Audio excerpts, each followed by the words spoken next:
വീണ്ടും ജയറാമിന് ഒരുപാട് ഹിറ്റുകൾ കൊടുത്ത ഒരു സംവിധായകനാണ് അനിൽ ബാബു. അരമന വീടും 500 ഏക്കറും എന്ന സിനിമയിലൂടെയാണ് അവരുടെ ഒരു കോംബോ തുടങ്ങുന്നത്. അവരുടെ ഏറ്റവും വലിയ ഹിറ്റ്, ഈ ഒരു കോംബോന്റെ ഏറ്റവും വലിയ ഹിറ്റ് തന്നെയാണ് പട്ടാഭിഷേകം. പട്ടാഭിഷേകം സിനിമ ശരിക്കും ഒരു ആഘോഷ സിനിമ തന്നെയാണ് അത്. ആ ഒരു ആനയും ജയറാമും ഹരിശ്രീ ഷൗവിനെ ഞാൻ അങ്ങനെ പറയും. ഇവര് 3 പേര്, പിന്നെ ജഗതി ശ്രീകുമാറും ഉണ്ട്, നല്ല തകർത്ത് അഭിനയിച്ചിട്ടുണ്ട്. ആ ഒരു സിനിമ രാജൻ കിരിയത്ത്, വിനു കിരിയത്ത്, ഇവര് മുമ്പും അനിൽ ബാബുവിന്റെ സിനിമകൾ അരമന വീട് 500 ഏക്കറിലൊക്കെ വർക്ക് ചെയ്തിട്ടുള്ളതാണ്. നല്ല രസമുള്ള സിനിമയാണ്. നമ്മളെല്ലാവരും സിനിമ കണ്ടിട്ടുണ്ട്. അതിലെ പാട്ടുകൾ ഭയങ്കര രസമുള്ളതാണ്.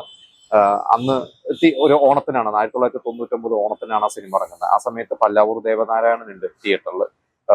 പിന്നെ എനിക്ക് തോന്നുന്നത് വേറെ, എനിക്ക് കറക്റ്റ് ഓർമ്മ കിട്ടുന്നില്ല വേറെ ഏതൊക്കെ സിനിമയാണ്. പല്ലാവൂർ ദേവനാരായണൻ അന്ന് കൈരളിയിലും ശ്രീയിലും കൂടി ഇറങ്ങിയതായിരുന്നു തൃശ്ശൂർ. പട്ടാഭിഷേകം തൃശ്ശൂർ രാഗം തിയേറ്ററിലായിരുന്നു.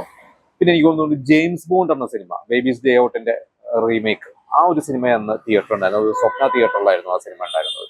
എന്തായാലും പട്ടാഭിഷേകം അന്ന് ആദ്യം പോയിട്ടൊന്നും ടിക്കറ്റ് കിട്ടാതെ പിന്നീട് കുറെ ദിവസം കഴിഞ്ഞിട്ട് കണ്ട ഒരു സിനിമ തന്നെയാണ്. എന്നാലും പട്ടാഭിഷേകം ജയറാമിന് ഭയങ്കരമായിട്ട് ഗുണം ചെയ്ത ഒരു സിനിമ തന്നെയാണ്. പിന്നെ അത് കഴിഞ്ഞിട്ട് റിലീസായ സിനിമയാണ് ഞങ്ങൾ സന്തുഷ്ടരാണ്. അതൊരു ഒക്ടോബർ മാസവും നവംബർ മാസമാണ് ആ സിനിമ. ഒക്ടോബർ എൻഡോ നവംബർ ഫസ്റ്റ് വീക്കാണ് ആ സിനിമ തിയേറ്ററിൽ ഇറങ്ങിയത്. അത് രാജസേനന്റെ സിനിമ. പക്ഷെ മറ്റ് രാജസേന സിനിമ പോലെ അതിലങ്ങനെ കുറെ കോമഡി ഒന്നുമില്ല. നമുക്കൊരു അനിബാബ ചേട്ടൻബാബു പോലെയോ അല്ലെങ്കിൽ അത്തരത്തിലുള്ള ഒരു കോമഡി പാറ്റേണുള്ള ഒരു സിനിമയല്ല. ഇത് കുറച്ചും കൂടി ഒരു ഫാമിലി ഓറിയന്റഡ് ആയിട്ടുള്ള ഒരു സിനിമയാണ്. പുതുമുഖ നായിക അഭിരാമി അതിനു മുമ്പ് പത്രം സിനിമയിൽ അഭിനയിച്ചിട്ടുണ്ട്. മിനി സ്ക്രീനിലൂടെ അന്ന് പ്രേക്ഷകർക്ക് പരിചിതമായിരുന്നു. അവതാരികയായിരുന്നു. സീരിയലിൽ അഭിനയിച്ചിട്ടുണ്ട്. അങ്ങനെയാണ് അഭിരാമി ആ ഒരു സിനിമയിലേക്ക് വരണത്.